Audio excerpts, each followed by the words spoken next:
What is extremely rare but people think is very common? My name is Ryan from Askreddit Tells, and today we're going to be looking at that. But before we do, make sure to subscribe and hit that notification bell to help keep the channel going.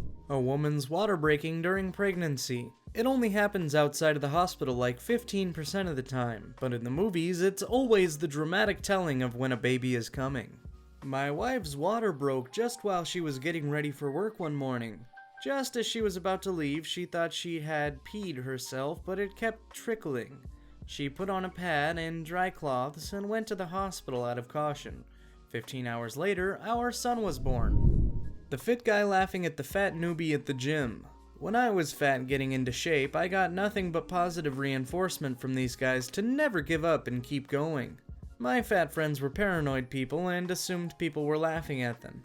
In reality, gym goers were just being social and laughing about their conversations. From my experience at the gym, usually people don't really give a shit what you're doing or what your body type is unless you're being a dick or being dumb.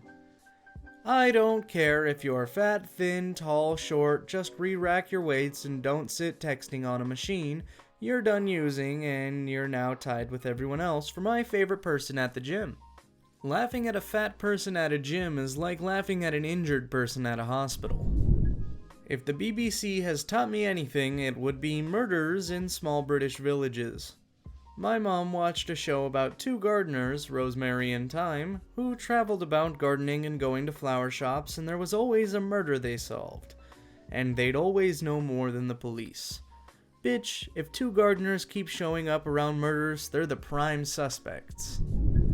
Being in an airplane crash. It's 1 in a million, but a lot of people I know are still more scared to travel on a plane than in a car. Australian here. Know a guy so petrified of flying he elected to drive from the northernmost point of Australia to the southernmost point, then drive his car on a boat which shipped them to Tasmania, then all the way back again. All told, this was about a 10,000 kilometer trip. They had other stops up the east coast. I'm not an expert, but I figure weighing up the 10,000 kilometers through outback Australia, combined with major city CBDs on the way to the destination and the risk of death or serious injury, I can only imagine would be much, much higher than flying for a few hours. Autistic people being geniuses or savants. I work as a behavior therapist for autistic children. Many people seem to think that autism means a child's only socially awkward but incredibly book smart. The huge majority of clients I work with are far behind in cognitive development, which leads them to being far behind in education and related areas like reading and basic math. Edit. I just wanted to add that I love my job and the clients I work with. I feel blessed to be able to work with them and they amaze me every day, regardless of their level of intelligence or functioning. Edit 2. This is not to say that savants or highly intelligent / gifted people with autism don't exist. They do, and I've met them as well. Autism is a spectrum, so you will meet all types of people who are completely different. No single person with autism is exactly the same as any other. I was just pointing out that autistic geniuses are not as common as the media portrays. At least they're vaccinated. Burglary in the middle of the night. Burglary happens most often during the day when no one's home. No burglar wants to break in and try and sneak around your place while you're sleeping. His biggest concern is to evade detection. It makes more sense to work in the daytime. In all likelihood, that noise you heard outside was a car or a raccoon or your imagination. Go to sleep. Edit? Gold? Thanks, but I was gonna break in and steal all your gold anyway. But will he do it at day or night? Writing code that executes on first compile. 99 bugs in the code on my screen. 99 little bugs. Take one down, figure it out. 130 little bugs in my code. Plutonium in 1955. I'm sure that 1985 plutonium is available at every corner drugstore, but in 1955 it's a little hard to come by. Edit. Great Scott! This is my first gold. Pizza Hut rehydrated pizza for everyone.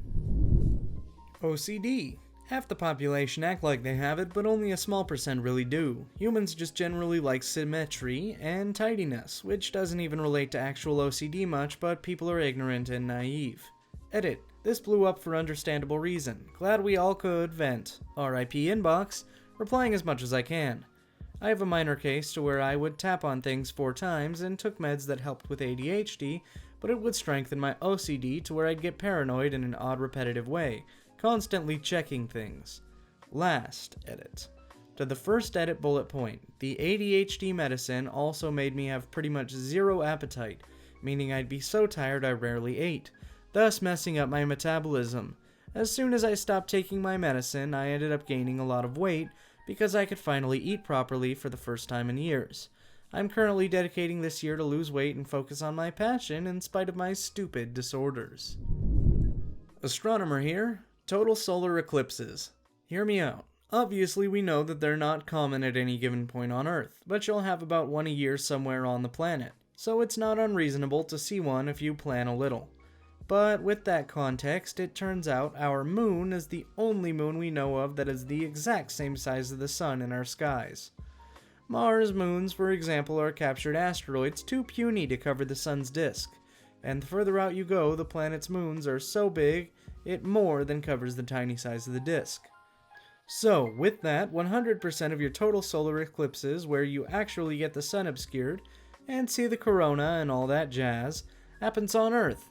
And this effect won't happen forever either, because the moon is moving away from us a few inches a year. In a few 100 million years, no one will see total eclipses anymore. Gonna say this with extreme hesitancy given the current climate, but false blank accusations. I'm not gonna say the word aloud as it would get us demonetized, but, maybe they'll put it on screen, I'm sure you can figure it out. And that does it for today's video. Did you like it? Why don't you, give it a share, show it to your friends, your family. That'd be pretty cool of you, right? Anyway, this is Ryan from Askreddit Tells, as always, and I look forward to seeing you in the next video.